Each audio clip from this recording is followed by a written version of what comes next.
नाम जप का वास्तविक फल क्या है? उत्तर, नाम जप का वास्तविक फल है श्री कृष्ण प्रेम में रोना, भगवान के प्रेम में रोना।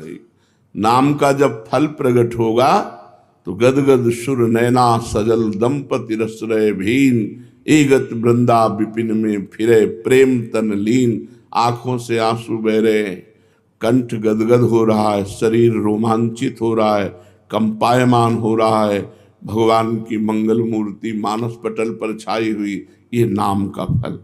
मुक्ति तो नाम का आनुषंगिक फल भाव है, मुख्य भाव है प्रेम। जैसे सूर्य उदय होने पर प्रकाश तो आनुषंगिक है, ऐसे ही प्रेम ये सूर्य है और प्रकाश उसका मोक्ष है। इसलिए नाम का फल पूर्ण प्रेम है, भगवत प्रेम।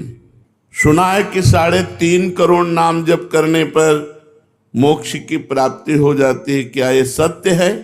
विश्वास करो, भाव करो, महत्व रखो, हो जाएगा।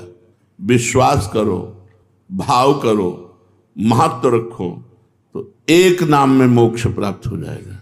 3.5 करोड़ तो बहुत बड़ी बात है, एक नाम भी मोक्ष प्राप्त कराने में समर्थ है। एक नाम, 3.5 करोड़ तो बहुत होते हैं।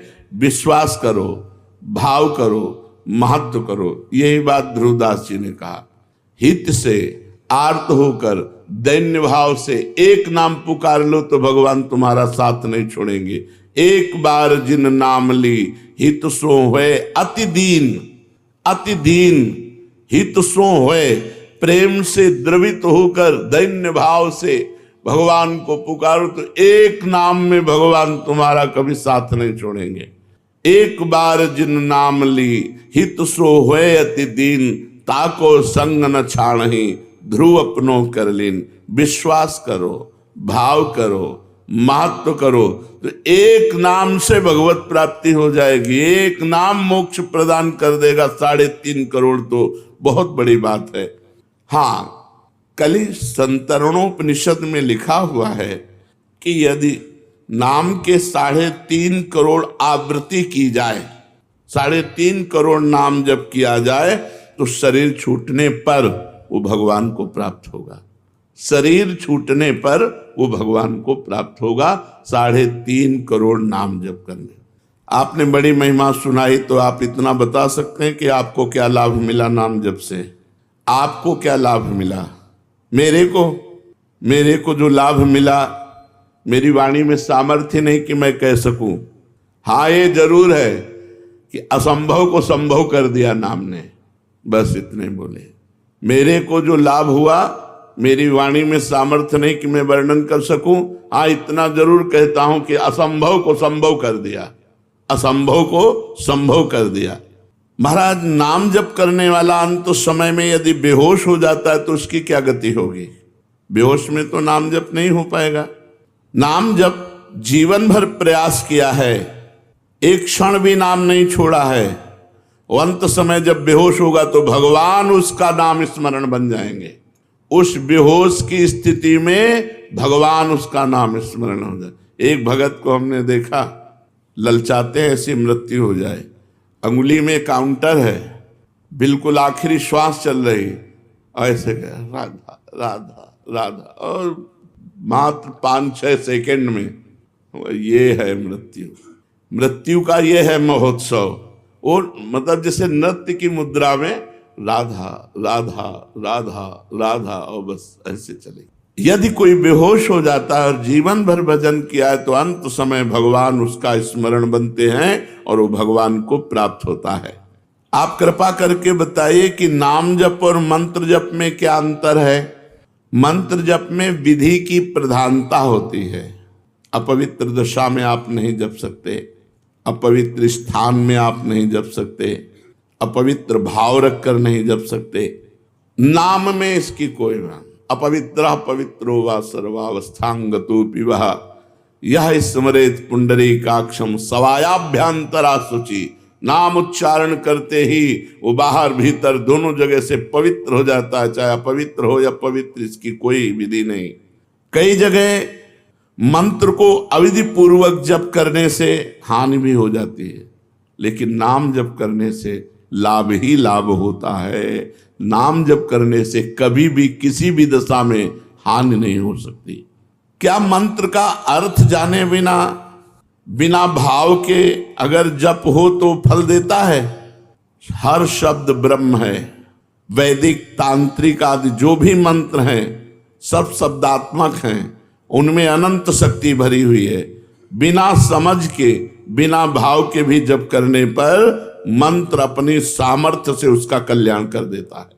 हमने सुना है महापुरुष जन आज्ञा करते हैं कि प्रतिदिन 3 लाख नाम जप करना चाहिए। क्यों? क्योंकि हमें समय नहीं मिलना चाहिए अन्य कार्य के लिए।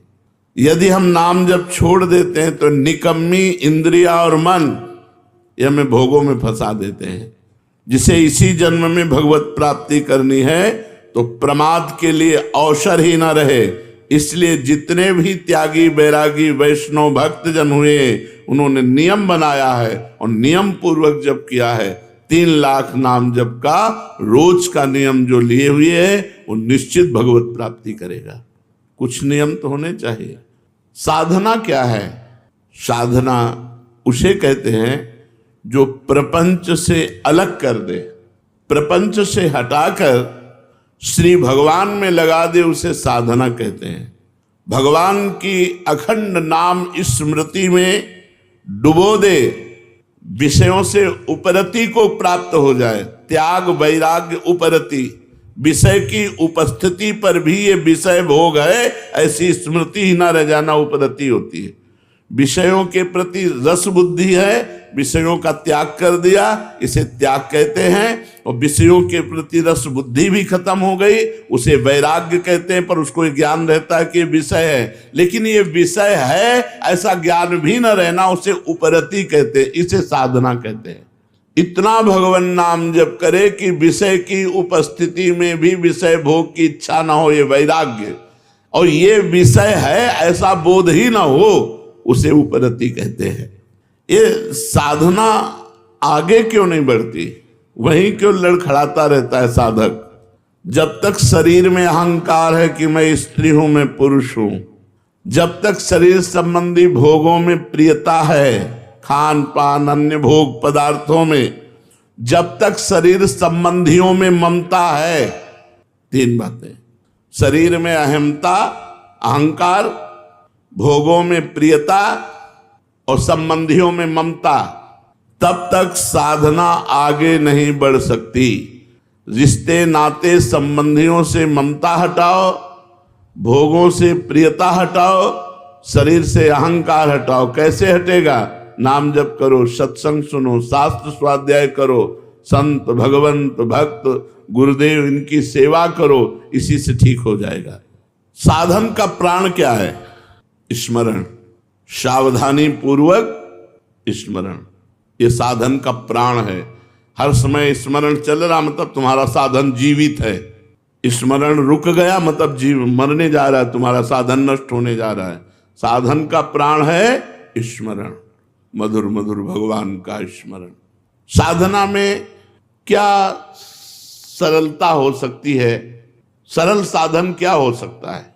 बस 2 बातें, जगत के किसी भी भोग में सुख बुद्धि ना होना और विश्वास पूर्वक भगवान का नाम जप करना, बस इसी से भगवत प्राप्ति हो जाएगी।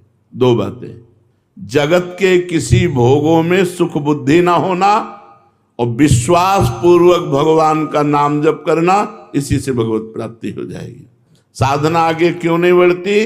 3 बातें, अहंकार शरीर पर, भोगों में प्रियता, परिवार में ममता, साधना नहीं बढ़ेगी। सरल साधन, भोगों में सुख नहीं है, पूर्ण विश्वास के साथ निरंतर नाम जप, इसी से भगवत प्राप्ति हो जाएगी। ये साधनहीन क्यों हैं लोग? साधना क्यों नहीं करते? या साधना करते हैं तो उन्हें साधनहीन साधक क्यों कहा जाता है? तो जो भगवान की शरणागति नहीं लिए, जो भगवान के कृपा का आश्रय नहीं लिए, वो साधन करते हुए भी साधनहीन है।